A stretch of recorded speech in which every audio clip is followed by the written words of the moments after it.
Hi everyone, good morning. So today we are going to start with our next LOS, LOS 2B. So previously, because of time constraints, I was not able to complete our questions. The last two questions were left. So since if you have watched this video, I would request you to not skip these questions. These are important. These questions are designed to test your concepts and if you solve these questions it will actually it's going to help you only to crack your exam, to pass your exam, and it will challenge you mentally, and that's why it's important to not skip anything. Uh, and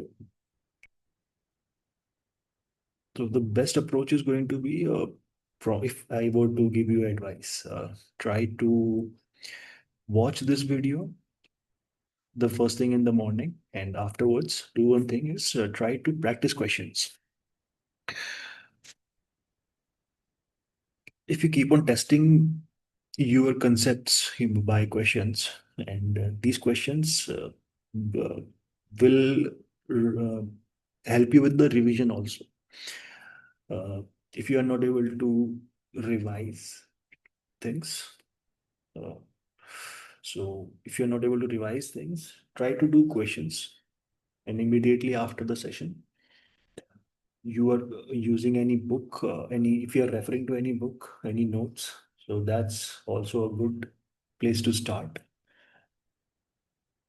One thing that you actually have to manage is your time, and why I said do this thing first thing in the morning is because when you wake up in the morning, there is less noise, less mental noise. So the most important thing, try to do that first thing in the morning. All right. So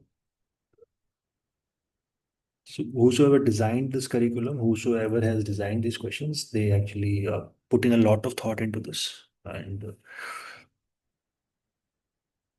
go through each and every word, uh, each and every line, and try to understand what the question is trying to say. Okay. So LOS 2B, we are going to start with calculate and interpret the implied return of fixed income, implied return of fixed income instruments, and required return of fixed income instrument, the implied and the required. And same thing for implied and required for equity instruments also. Given the present value and the cash flow.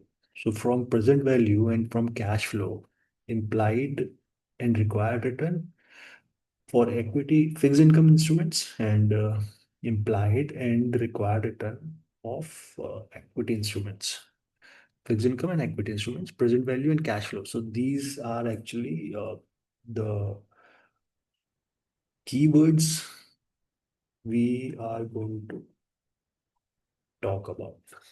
Okay. So market participants may sometime actually face situations where uh, both the present value and future cash flows of an instruments are known. And what does this means is, let's assume you actually have the present value and the cash flow you are going to receive. I am saying is, here invest 100 rupees to $100 today, and you will receive cash flow of $10. Year one, year two, $10. Year three, $10. And let's assume year till year you will receive till year 15. For 15 years, you will receive $10. So this is what we are going to discuss now. So in such cases, we solve for implied return or growth rate, and that the market has incorporated into the instrument's current market price. So that's what we are going to start from. Okay, these are questions. We do not have any much. I mean, there is not a lot of notes here in this section. I'm not prepared, so I actually wanted to do this in. I actually wanted to do this verbally. So implied return for fixed income instruments. When we talk about this, uh, so understand this thing. When we talk about fixed income instruments, always think about yield to maturity. So these are going to be the keywords which are attached with fixed income instruments. So yield to maturity is a bond's internal rate of return. So that's the internal rate of return. IRR, internal rate of return. That's actually what represents YTM. So yield to maturity is a bond's internal rate of return based on assumption that the bond is held to maturity. And this is not. This was actually. This is the full definition that this internal rate of return is actually based on assumptions that the bond is held till maturity. So the bond should be held till maturity. The bond is held till maturity. So understand the example here, which we just discussed right now. In this context, is present value and cash flow. $100 is the present value, and you will be receiving 15 for 15 years. You will be receiving $10. This does not factor in the compounding or the time value factor, TVM, time value factor. So when I calculate, and if I say for simple calculation that this you will receive $150. So this here I'm saying I'm not factoring in the compounding effect and the and if compounding effect will lead, if I'm ignoring compounding effect, that's leading us to ignoring the time value of money factor also.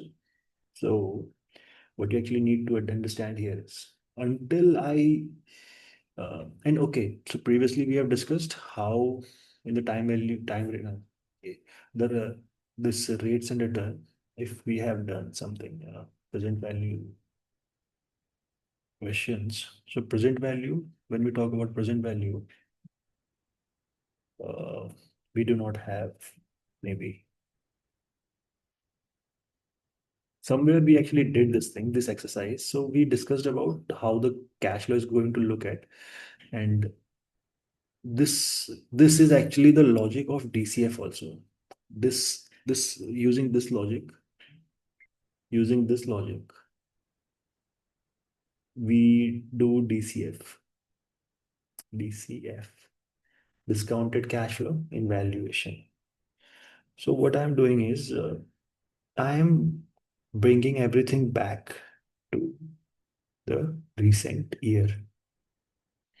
And for this cash flow, how much am I willing to pay today? For this cash flow, how much am I willing to pay today? This cash flow, how much am I willing to pay today? So this is actually the main logic of DCF also. So you should understand when and how much we are willing to pay. And okay, so we discussed about this in the context of in some in the context of maybe some question. So these are the cash flows. And when we talk about terminal value, so terminal value basically means that if at the end and the company is not growing anymore, so it is at a constant rate, maybe at a I mean the company is now mature, so there is no chance of high growth. And this actually happens when the market, you have tried everything and now you are the market leader, and now it's time for, I mean, there is no scope. Whatever you are producing, nobody else is taking it. So now you need to improvise your product. And that's altogether a different universe, which I do not want to bring in here today. So this is actually the terminal value. So when we talk about DCF, so this represents terminal value, how much at the end the company will be worth, and this also we bring back. And so the concept here, that's why time value of money and these concepts are very important, because these are the fundamentals of understanding the whole CFA journey. And if you ignore these things in the level one in curriculum, or if you do not understand them properly when doing the level one curriculum, so you will miss on to that, and you will have difficulty with level two and level three. So level two and level three are going to be difficult for you, and you cannot get back with level one readings. It's very difficult to revise everything. So that's why you can, the curriculum is very big, the curriculum is very vast, and you cannot come back. And that's why questions. So if I teach you everything and we do not do, and we skip questions, so you will not be able to apply these concepts. If you're having difficulty in solving questions, then this means that you did not understood the concept clearly. So you did not. So this question, actually, these are tasks. So if you do not understand the theory, you will not be able to. Uh, and I'm saying understand, not read, or I'm not saying read. You have read everything. You have made notes. You have made everything. I mean, so you actually should start with testing yourself. And this is why uh, CFA curriculum is designed in such a way with 90 plus readings for level one. This is 90 plus readings for level one. Uh, I'm saying readings, and in between, in those readings, there are multiple LOSs. So LOSs, if I were to take average three LOSs per LOSs per reading, so 19 to 3. So there are these are just an approximate number, and this is my assumption: three LOSs per reading. So 210 topics they will be testing you on, and that's actually how an investment professional actually. This is actually what this is actually what a good investment professional is. He is aware about himself, about all the areas, and that's uh, that's the basic psyche about that's the basic psyche behind everything. uh, okay, so where were we were discussing about this thing, this cash flow. So the importance of till maturity. If i s- if i sell this bond in between, let's assume 10 year, at time 10 year, if I sell this bond, so the cash flow will decrease. $100 is the today the price of the bond. $10 I am receiving. This is time 10, and this is time 15. So $100. This is the value if I do not hold, if I sell the bond before maturity, and this above, and the cash flow from these all will be my, this will represent my IRR if I hold the bond till maturity. And this, to understand this concept, is very important, because this will further help you with your uh, fixed income. When we will discuss about fixed income, this will actually help you with your fixed income topic. So I hope this is understood. Fixed income, why internal rate of return is important. Why the concept is, when we talk about internal rate of return, you need to understand the concept of maturity, till maturity. And this If you are holding this bond till maturity, then only you will be able to calculate IRR. So always question, is this enough? So when we talk about internal rate of return, the assumption is the bond is held till maturity and all the future cash flows occur as promised. And occurrence of these cash flows is also important. Occurrence means the risk involved, the default risk. Default risk.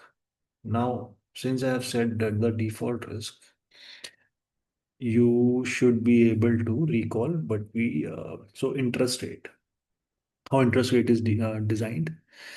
If some security actually has high default rate, high default risk, so the interest rate should be high. If the default, the probability or the possibility, there is a possibility of default high and low. So if the possibility of default is high, then the the interest rate should be high. Where do we have default? So okay, here default is high. Here, in for the other calculations, the default is low. So this is actually how you should be reading these LOSs. Okay, so this is how actually you should be reading about these LOSs. So you should be able to connect what you have read in the first LOS, what you have understood, or what you have learned actually from the previous LOS. Are you able to recall all the previous LOSs, and are you able to apply all the previous LOSs in this LOS? Are you able to look at the holistic view? Are you able to understand how all of these things are connected? So this is actually how you should be reading or how you should be preparing yourself for CFA. And yes, this is actually a time consuming process. So don't rush yourself.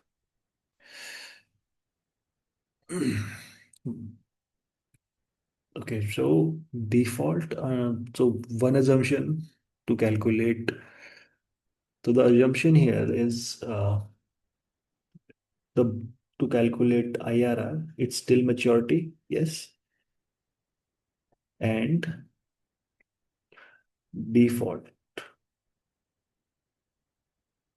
default risk. The default risks means occurrence of all cash flows as promised. And yes, this has taken a lot of our times, but understanding this concept is very important. Understanding everything is important till maturity and default, unless until these are the factors which are going to calculate your IRR. And this is actually the definition of IRR. Whensoever there's a question about anything, try to paint a mental picture first. When we talk about IRR, so you should be able to make a timeline, and you should be able to understand what $100 means. And okay, so this is what IRR looks like. Yes, simple concept. You are assuming based on the previous example we discussed, $10, 1, 2, 3. Let's assume there are 15 payments of $10. So you should be able to calculate how much, not calculate mentally, but you should be able to understand. Uh, so okay, so 100 you are paying today. This is the present value. You are paying today $100. You are paying this today, and you are paying $100 today, and you are actually receiving a cash flow of 15 payments. So when we talk about the time value concept of time value and money, time value of money, uh, you know that if there is a rate, So this 10, if we discount it, we discount it back. So this is not going to be $10 today, the present value. So this might be probably $9, just assumption. Just assuming, I'm not calculating this, and I'm just assuming. And this $10 is going to be not even $9. This is going to be discounted at a I mean, at a higher rate. This will be to the factor of time. It's going to come into play. So if I discount this back here 9 years, and if I further discount it by one more year, so this is less than nine, maybe $8. This $10, I'm going to discount it raised to the power three. The rate. This is the rate here. So this I am going to discount back. So one, if I discount it by 1 year, so this is going to be nine. If I discount it by year two, this is going to be eight.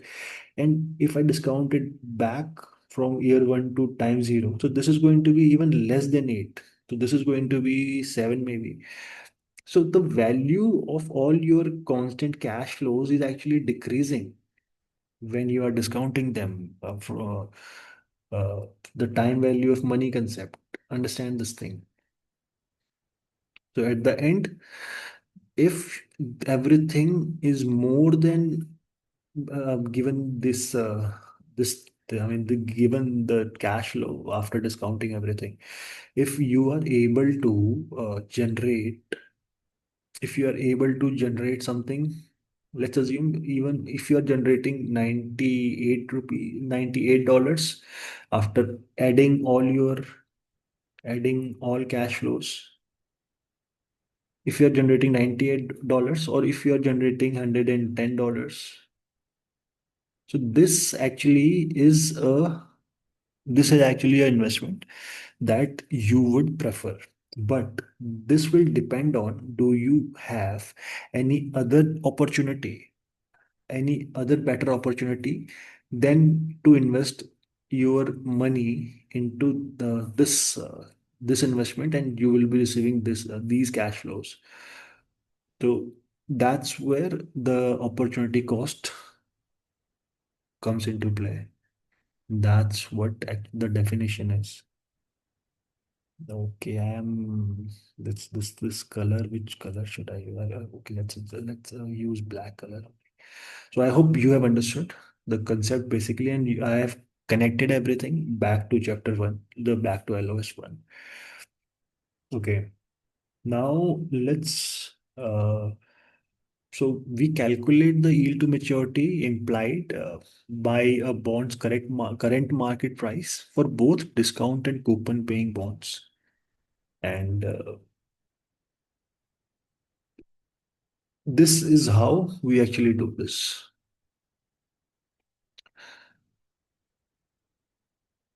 I hope this is clear. And if you are having any trouble to understanding these concepts, so please feel free to reach out to me in the comment section. You can always post your doubts. And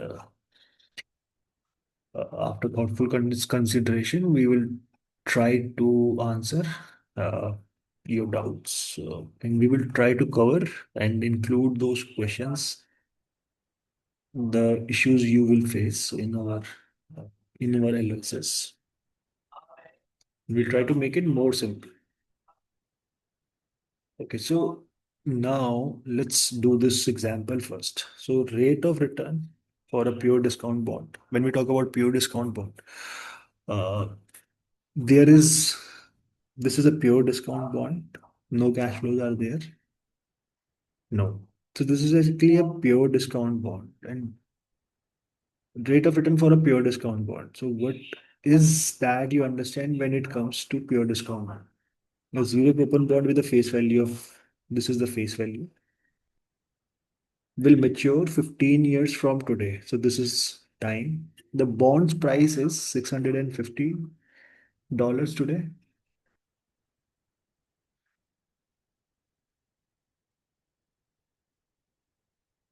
The bond's price is $650. So this is the present value is $650, assuming annual compounding.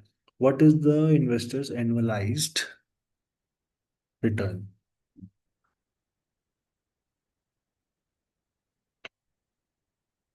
This is actually there. Okay, so first indicator here is that the payment, we do not have any payment, so we are going to assume zero. Discount bond is a different thing. So discounting and pure discounting. Discounting and pure discounting.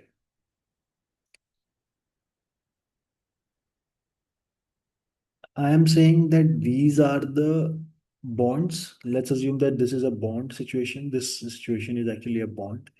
So the previous example, when we discussed about 15 payments, so we discussed about only the cash flows, not the your initial investment of $100 that you will also be receiving. But if you do not receive, then that would be annuity. And if you do not receive, this could be either annuity or perpetuity. Understand everything.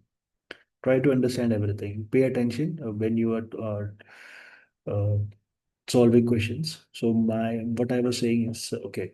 So if you're paying $100 and at the end of 15 years you are receiving only $100, so you should be receiving more. But okay, so if you are paying $100 and you're receiving $100, this is a bad investment after 15 years. But what if I say, let's you pay $40 today and you will receive $100 at year 15. This does sound a good investment that you will be receiving $60 throughout the year, but you actually have to calculate the time value of this money. This either whether uh, this $60 that you are getting would be even able to get you that specific good. Let's assume that specific good. This is a house, and I'm saying that today this house is worth $40 million, and after 15 years, this is going to be $100 million.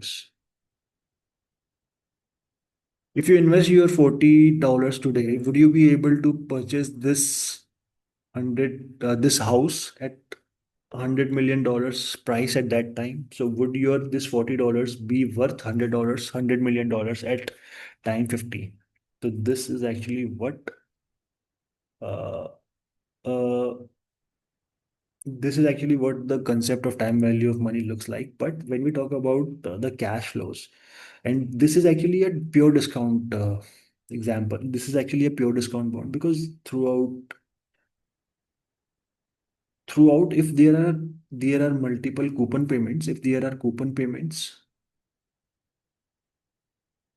then what is this is going to do is you will be able to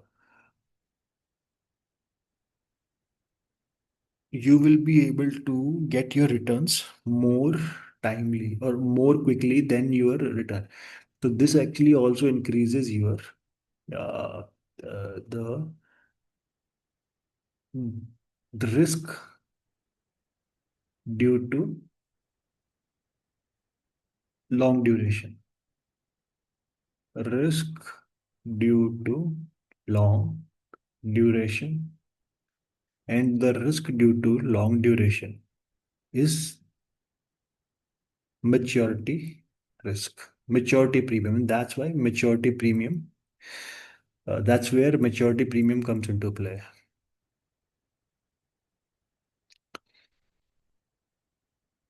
So discounting, we are not discounting anything. So always remember this thing: investor want their money back. So investors actually want their money back, and that's why the cash flow is very important. So cash flow is very important when we talk about DCF.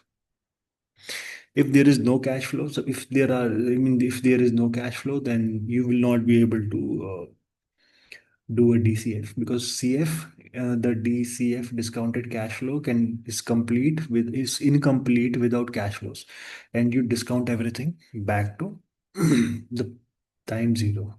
So this is what the concept of time DCF is.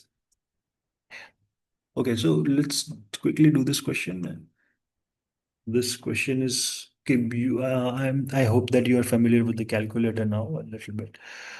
So if you are practicing this thing on your calculator, it's a good thing. Okay. All right. So what we are going to do is we are going to plug in our future value of $1,000. This is the future value. The payment here is zero. This is zero, the payment. Now 15 years is the Y. And investors annualized return we actually have to calculate, but before that the present value. So we talked about the inflows and outflows. So present value is going to be negative number. This I'm going to be plugging in as a negative number. Compute rate 2.91 is the rate. uh, this is actually the rate we are going to receive. I hope this is clear. 2.91%. And don't forget to use the positive negative sign conventions when you are talking about these questions or when you're solving these questions. Okay. Question number, the next example. These are only examples right now. So we will do we will do more questions once we advance in the readings. The question number, okay, next example is yield of an annual coupon bond. So yield here is consider a 10-year. The time here is N here is 10. $1,000 par value. Par value, what does it means? 10% coupon bond. $1,000 par value, 10% coupon bond. Annual pay bond we examine in our early example when its price was 1314 at a yield to maturity of 8%. This is your YTM.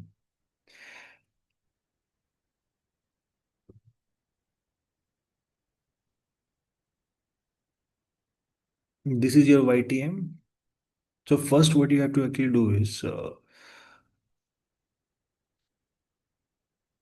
calculate the coupon payment. So the coupon payment here, 10% of 100 par value. So you're going to receive $1,000 at the end. That's the par value.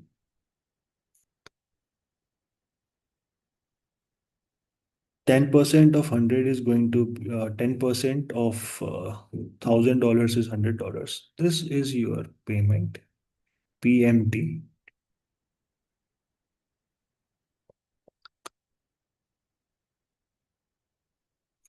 And this also represents your future value, FV. This is your FV. This is your FV, and this is your PMT function. This is your N. Okay. Yield to maturity, we have to calculate I slash Y. I slash Y, we actually have to calculate. Now, the present value of the bond, we have to calculate based on these factors. Now, we actually have the yield to mature, the present value. This is the present value. The present value, they are assuming, they are saying that if the, okay, this is actually, you actually have to understand the question first. Consider 10-year. This is coupon payment. Annual pay bond, we examined in the earlier example when its price was 1134.20. This is actually a question here. So let's assume that in the previous example, the bond was 1134.20 and the yield to maturity is 8%. Now, if the yield to maturity decreases to 1085, what should be the rate for this to happen. So just plug in these numbers using the positive negative sign convention in your calculator, and you will be able to calculate the I/Y. So let me just quickly do this. Let me just quickly share my screen with you, and let's quickly do this on the calculator. 10 is n, the number of years is 10, payment is 100. So I'm assuming cash inflow is positive, payment is 100, and future cash flow, which is going to be my face value, that's going to be again positive. Now I'm saying that 1085, I am assuming this is a negative number because this is my present value. I paid this much, 1085. Now let's compute our I/Y. Now my I/Y is going to be 8.69. 8.69 is my I/Y. 8.69. At this rate, if this is the rate here, my if this is my yield to maturity, so I will my the price of the bond 1085, and this is this much I will pay today, and I this much I will receive at the end. This much I will receive at the end of the time. I hope this much is clear. And this is actually the relationship between price and yield. The price, the relationship between price and yield is actually inverse. So if the price increases, the yield decreases, and if the price increases, yield maturity to yield decreases. If the price decreases, maturity to yield increases. And similarly, when yield increases, that price decreases, and when the yield decreases, price increases. So that's it for today. We will start with required return on equity. So we'll start with, so today we have understood what the implied and required rate of return in fixed income instruments means. Next, we are going to start with required and implied rate of equity instruments, and the present value and the cash flows. So we will be discussing this in detail. And thank you for attending today's session. I will see you in next part of this same LOS. Thank you.